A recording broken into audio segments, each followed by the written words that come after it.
चलिए आज बनाते हैं प्लम केक।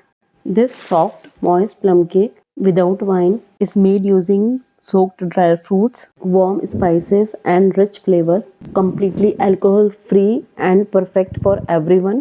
तो अब चलो मैं आपको बताती हूँ कि प्लम केक मैंने कैसे बनाया है। यहाँ मैंने 2 ऑरेंजेस लिए हैं, उसका मैं जूस निकाल लूँगी। आप टेट्रा पैक वाला जूस भी ले सकते हैं और आप होममेड घर में भी बना सकते हैं। मेरी तरह मैं तो बहुत ही रेयर ही case packet food item use करती हूँ क्योंकि उसमें बहुत सारा प्रिजर्वेटिव होता है, इसलिए मैं यहाँ पे हाफ कप ऑरेंज जूस ले लूँगी। फिर साथ ही इसमें मैं ड्राई फ्रूट जो है वो चॉप करके ऐड कर दूँगी। यहाँ मैंने चॉप किए हुए 2 टेबल स्पून आलमंड लिए हैं, 3 table spoon tutti frutti, 2 table spoon brown किशमिश, 2 टेबल स्पून ब्लैक किशमिश और 3 टेबल स्पून मैंने यहाँ ड्राई कैनबेरीज ली हैं। फिर साथ ही मैं 2 से 3 टेबल स्पून कैश्यू और वॉलनट भी ले लूँगी चॉप करके।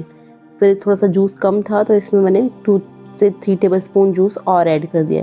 फिर जो छिलके थे ऑरेंजेस के उसमें से मैं ये वाइट पार्ट हटा लूँगी क्योंकि वाइट पार्ट जो है वो कड़ा होता है और मैं इसी में से ऑरेंजेस निकाल लूँगी। इसको मैं बारीक बारीक टुकड़ों में काट के इसी में ऐड कर दूँगी। वाइट पार्ट आपको नहीं डालना क्योंकि वो कड़वा होता है। अगर आप वाइट पार्ट डाल देंगे तो वो उससे आपका जो केक है वो कड़वा होगा, इसलिए आप बिल्कुल अच्छे से वाइट वाला पार्ट डिस्कार्ड कर दीजिएगा, फिर उसके बाद में यूज़ लीजिएगा। फिर यहाँ पे मैंने कुछ स्पाइसेस ली हैं जिसमें मैंने लौंग, काली मिर्च, दालचीनी, जायफल और सौंठ का पाउडर, इन सबको मैं मिक्सी में एक बार चला लूँगी और इनका पाउडर बना के उसको भी इसमें मिक्स कर दूँगी और इन स्पाइसेस को और ड्राई फ्रूट्स को 2-3 घंटे के लिए सोक होने के लिए रख दूँगी। फिर मैं यहाँ एक पैन में शुगर को जो है कैरमलाइज़ कर लूँगी। अगर आपके पास ब्राउन शुगर है तो आपको ये पार्ट करने की ज़रूरत नहीं है और अगर आपके पास ब्राउन शुगर नहीं है तो आप शुगर को ही कैरमलाइज़ कर लीजिए। आप शुगर डालने के बाद बिल्कुल भी उसमें स्पैचुला वगैरह कुछ नहीं लगाना और बिल्कुल स्लो फ्लेम पे आपको रखना है। जब उसका कलर चेंज होने लगे तब उसके बाद आप उसमें स्पैचुला लगाना और थोड़ा थोड़ा करके 1/4 कप जो पानी है वो इसमें ऐड करना है। अगर आप एकदम से ऐड कर देंगे तो शुगर जो है वो बहुत ज़्यादा बबल करके और बाहर निकल आएगी, इसलिए आप थोड़ा थोड़ा ही ऐड कीजिएगा जैसे मैंने वीडियो में दिखाया है आपको। एक बार सारा पानी ऐड होने के बाद आप उसको 1-2 मिनट गैस पे पकाइए और फिर गैस बंद कर दीजिए उसको ठंडा होने के लिए। फिर मैं एक कढ़ाई में नमक डाल के और उस पर स्टैंड रख के उसको गैस पे स्लो फ्लेम पे प्री हीट होने के लिए रख दूँगी। फिर मैं एक बाउल में हाफ कप मैदा और हाफ कप गेहूँ का आटा और कैरेमल किया हुआ शुगर इन दोनों को अच्छे से मिक्स कर लूँगी। फिर सोक किए ड्राई फ्रूट्स भी हैं वो भी इसमें ऐड कर दूँगी। और अगर आपको मेरी वीडियोस अच्छी लगे तो प्लीज़ इसे लाइक कीजिए, शेयर कीजिए, मेरे चैनल को सब्सक्राइब कीजिए।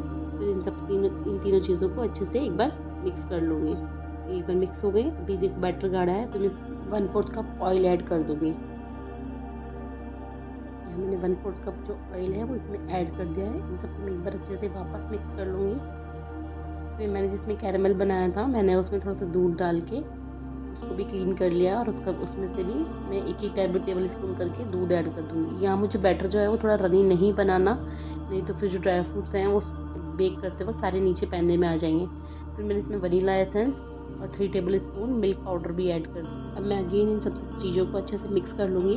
फिर मैं एक जिसमें मुझे केक बनाना है वो टीन लेके उसमें या तो आप बटर पेपर लगा सकते हैं या फिर मेरी तरह इसमें पहले ऑयल लगा के फिर मैदा डस्ट कर लीजिए और उसको चारों साइड लगा दीजिए। फिर मैंने इसमें 1 टीस्पून बेकिंग पाउडर और 1/4 टीस्पून बेकिंग सोडा ऐड किया है। बाकी का जो दूध था उसको भी इसमें ऐड कर दिया है और मैं केक के जो बैटर को है वो टीन में पोर कर दूँगी अच्छे से।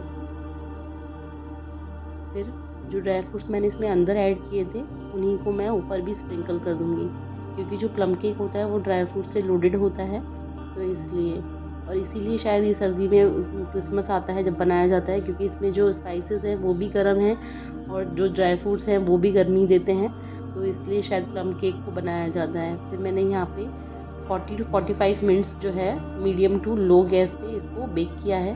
फिर लास्ट में मैं इसको हनी के साथ ब्रश कर लूँगी ताकि जिससे ये ग्लॉसी और शाइनी दिखे। देखिए मेरा प्लम केक जो है वो बनकर तैयार हो गया है। अब मैं इसके साइड से एजेस जो है वो निकाल लूँगी।